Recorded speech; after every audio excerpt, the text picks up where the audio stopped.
जय माता दी। राधे राधे। आइए सुनते हैं मासिक दुर्गा अष्टमी की व्रत कथा। पौराणिक मान्यताओं के अनुसार प्राचीन काल में असुर दंभ को महिषासुर नाम के एक पुत्र की प्राप्ति हुई थी, जिसके भीतर बचपन से ही अमर होने की प्रबल इच्छा थी। अपनी इच्छा की पूर्ति के लिए उसने अमर होने का वरदान हासिल करने के लिए ब्रह्मा जी की घोर तपस्या आरंभ की। महिषासुर द्वारा की गई इस कठोर तपस्या से ब्रह्मा जी प्रसन्न हुए और उसे मनचाहा वरदान मांगने को कहा। ऐसे में महिषासुर, जो सिर्फ अमर होना चाहता था, उसने ब्रह्मा जी से वरदान मांगते हुए खुद को अमर करने के लिए उन्हें बाध्य कर दिया। परंतु ब्रह्मा जी ने महिषासुर को अमरता का वरदान देने की बात कहते हुए टाल दी कि जन्म के बाद मृत्यु और मृत्यु के बाद जन्म निश्चित है, इसलिए अमरता जैसी किसी बात का कोई अस्तित्व नहीं है। जिसके बाद ब्रह्मा जी की बात सुनकर महिषासुर ने उनसे एक अन्य वरदान मांगने की इच्छा जताई और कहा कि ठीक है स्वामी, यदि मृत्यु होना तय है तो मुझे ऐसा वरदान दे दीजिए कि मेरी मृत्यु किसी स्त्री के हाथ से ही हो। इसके अलावा अन्य कोई दैत्य, मानव या देवता कोई भी मेरा वध न कर पाए। जिसके बाद ब्रह्मा जी ने महिषासुर को दूसरा वरदान दे दिया।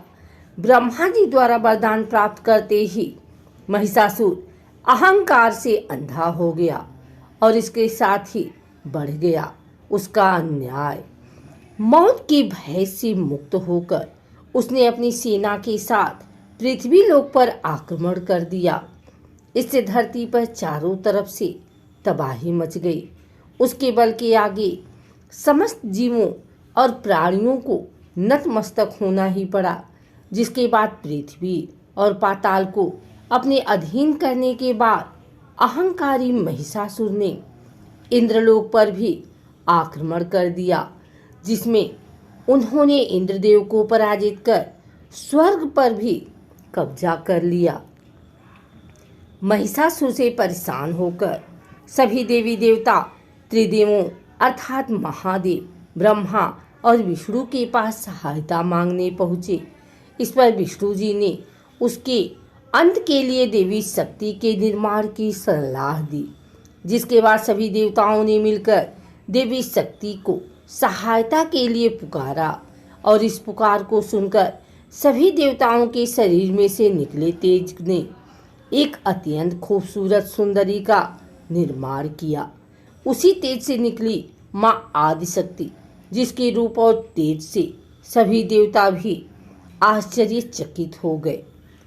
त्रिदेवों की मदद से निर्मित हुई देवी दुर्गा को हिमवान ने सवारी के लिए सिंह दिया और इसी प्रकार वहां मौजूद सभी देवी देवताओं ने माँ दुर्गा को अपने एक एक अस्त्र शस्त्र सौंपे और इस तरह स्वर्ग में देवी दुर्गा को इस समस्या हेतु तैयार किया गया। माना जाता है कि देवी का अत्यंत सुंदर रूप देखकर महिषासुर उनके प्रति बहुत आकर्षित होने लगा और उसने अपने एक दूत के जरिए देवी माँ के पास विवाह का प्रस्ताव तक पहुँचाया। अहंकारी महिषासुर की इस ओछी हरकत ने देवी भगवती को अत्यधिक क्रोधित कर दिया। जिसके बाद ही माँ ने महिषासुर को युद्ध के लिए ललकारा। माँ दुर्गा से युद्ध की ललकार सुनकर ब्रह्मा जी से मिले वरदान के अहंकार में अंधे हो चुके महिषासुर उनसे युद्ध करने के लिए तैयार भी हो गया। इस युद्ध में एक एक करके महिषासुर की संपूर्ण सेना का माँ दुर्गा ने सर्वनाश कर दिया। इस दौरान माना ये भी जाता है कि ये युद्ध पूरे 9 दिनों तक चला, जिस दौरान असुरों के सम्राट महिषासुर ने विभिन्न रूप धरकर देवी माँ को छलने की कई बार कोशिश की, लेकिन उसकी सभी कोशिश आखिरकार नाकाम रही और देवी भगवती ने अपने चक्र से इस युद्ध में महिषासुर का सिर काटते हुए उसका वध कर दिया। इस तरह देवी भगवती के हाथों महिषासुर की मृत्यु संभव हो पाई। माना जाता है कि जिस दिन मां भगवती ने स्वर्गलोक, पृथ्वीलोक और पाताल लोक को महिषासुर के पापों से मुक्ति दिलाई, उस दिन से ही दुर्गा अष्टमी का पर्व प्रारंभ हुआ।